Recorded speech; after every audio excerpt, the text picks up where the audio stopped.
29, 29 miles an hour, 30, I see it's just 30. Today we are diving into an exciting new electric bike, the Senada Archon Plus. This is a brand new bike in the market from Senada family and is already turning heads with its upgraded powerful performance and versatile design from the previous generation. But is it really worth your hard-earned money? Let's go ahead and find out. The Senada Archon Plus is built for those who want an e-bike that can do it all. Whether you're commuting through the city, tackling tough trails, or just cruising on the weekend, this bike promises to deliver. With a robust aluminum frame, fat tires, a high-capacity battery, it's designed to handle almost any terrain and condition. Here are some key features of the bike that we'll be going over more in depth inside the video. One is the upgraded battery to a 20-amp battery. The second, a hydraulic disc brake system. Third being the color upgraded display. Fourth being the upgraded thicker rear rack. Fifth being the 21-speed gear system. And sixth being the frame being more ergonomically adjusted for better comfort overall. So let's go ahead and talk about one of the standout features on the Archon Plus here. It is that 1,000 watt hub motor in the rear here. At 1,200 peak watts, this thing provides an incredible amount of pickup and go for when you're just going ahead to tackle the off-road terrain, or if you're just trying to go ahead and rip around town. Either way, this thing is fantastically quick for what it is. And with 5 different levels of pedal assist mode, it's got something for everyone. Right now, being on pedal assist 1, it tops out around 5 to 7 miles an hour. 2 through 5 gets up to 30. And this thing definitely has some crazy amount of pickup and go.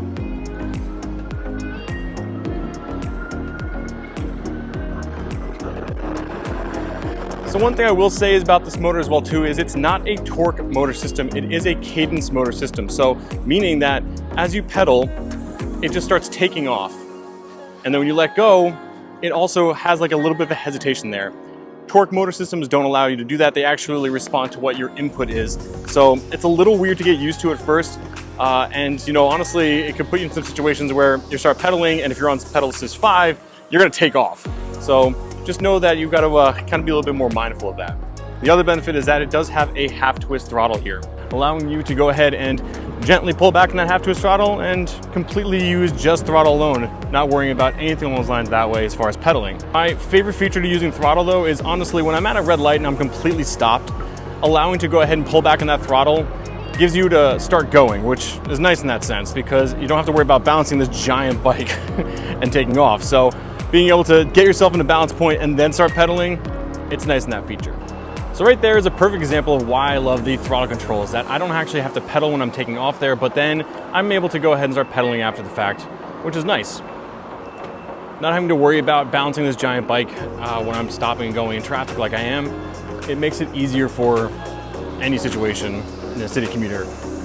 But with a lot of power also comes a lot of whoa. This has upgraded hydraulic brake systems on side of here as well too, giving you peace of mind knowing that 30 miles an hour, you're able to go ahead and slam on those brakes and be able to get yourself to stop and lock up those rears pretty easily. So definitely really nice in that sense. So with that fork suspension up front there, you can really see the suspension travel inside this thing and be able to take this thing off-roading or on curbs, no problem whatsoever. And obviously tackling anything as far as city concerns, no worries whatsoever. Bumps, cracks, anything, you can glide over almost everything inside this thing. Speaking of which, those fat tires, obviously when you see this thing, that presence there is those 26-inch by 4-inch fat tire. It is absolutely massive for off-roading needs and traction. Hitting things like trails, dirt, sand, any of those lines that way, it's definitely fantastic in that sense. So one thing I will say is that this seat here over a long period of time is probably the first thing I would upgrade on this bike. It's comfortable, yes, but it also kind of hurts after long periods of time. Noticing that I've been riding it for, several miles of range, it definitely feels a little jarring on the butt there. So personal preference, I guess, depending on what your kind of butt you got. Another great feature that, especially when you're on the road in city situations like where I live primarily, is it's got a horn. And it's a really loud horn, like a loud ass horn. So no matter where you are, people are gonna hear you coming, definitely. With a 48 volt 20 amp hour battery, this thing is bigger than the previous generation of 17 amp hours, providing up to claimed 78 miles of range on one charge. That's a massive amount of range, and obviously different pedal assists and different weight, road conditions, hills, all of that should be taken with a grain of salt. But in my opinion, this thing has definitely been fantastic. Now, commuting with it for a few days over here, back and forth to work, at around 8 miles of range, I only had to charge it up once, which is pretty fantastic for me, considering that few of these hills are 12% grade, which is pretty big.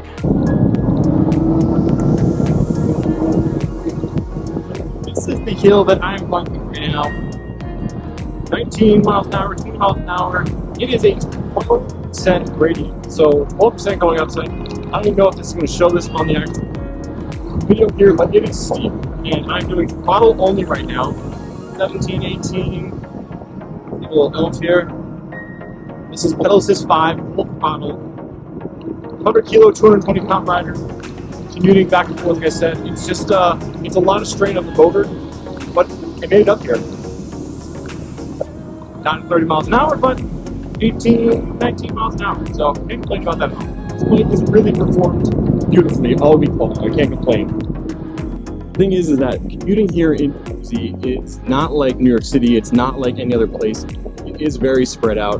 The city of Asbury Park, where I'm from, it has a great PEV friendly area. It's got the rentable scooters, bike lanes everywhere, but New Jersey in general just doesn't have the best bike lane system out there.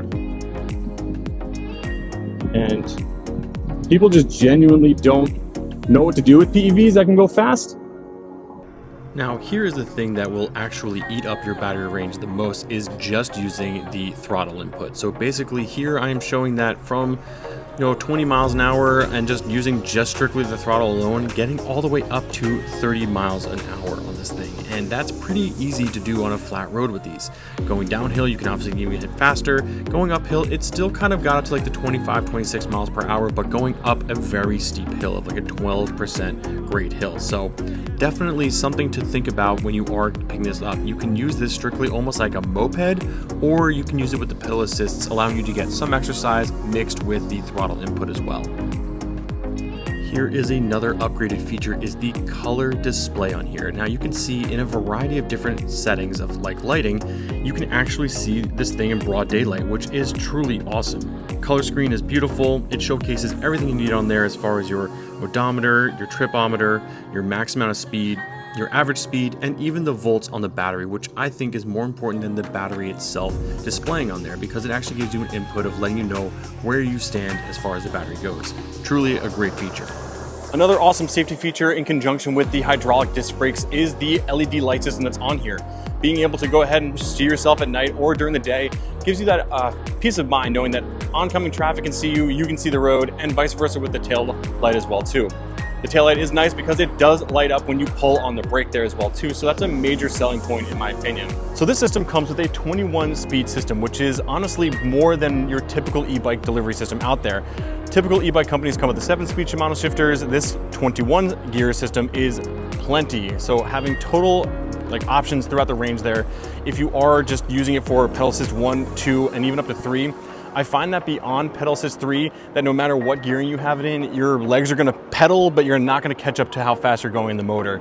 So that's one kind of downfall, that if you are in pedal assist 4 or 5, you're basically using it almost like a moped at that point. And trust me, going as fast as you are in that sense, it's pretty gnarly how quick these things can actually get up to. This is the brand new redesigned rear rack system on here. Being a thicker material and better mounting points than previous generations, it allows you to actually have more weight on here. They don't have any mounting points for foot pegs for kids or anything along those lines that way, but you could strap a car seat on here and ride around the children if you wanted to. So what is the verdict? Here are some pros and cons of the Senada Archon Plus. Pro 1, the powerful 1000 watt motor with impressive amount of torque and peaking out at 1200 watts total. This thing is definitely able to climb up some pretty steep hills and definitely get you up to speed of 30 miles an hour. That long battery range is absolutely fantastic. Claims of up to 78 miles of charge is a really nice deal. The comfortable ride and these fat tire suspension definitely has a lot of perks for it. Smoothing out any rough terrain on road or off road, you definitely won't find anything better. and the solid build quality overall. These things has a fantastic fit and finish. Everything looks polished, nothing's really out of place, and everything really truly has a nice pristine look to it. It feels premier.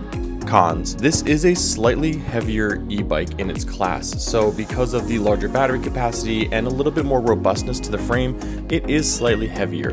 And the fact is that there is not a folding. You can't put this inside of a car, so traveling wise you either have to have a external bike rack or something along those lines that way where you're able to place this on a pickup truck.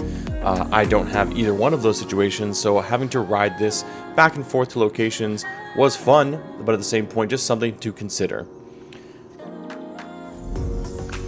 Overall, the Senada Archon Plus is a fantastic option if you're looking for an e-bike that is both powerful and versatile. Whether you're an urban commuter or an off-road enthusiast, this bike has a ton of features and performance to meet your needs. But of course, the final decision is up to you, and if you're interested, I'll go ahead and leave a link in the description where you can go ahead and check out more information and use that code down there to save some money off as well too. Direct affiliate link, it does support me, and truly I appreciate that. As always guys, thank you so much for watching. If you found this review helpful, make sure you go ahead and hit that like button. Subscribe for more content. I do a ton of different reviews on PEVs, e-skates, e-bikes, scooters, and let me know what you think about the comments of the Senada Archon Plus. Otherwise guys, I'll see you in the next one. Peace.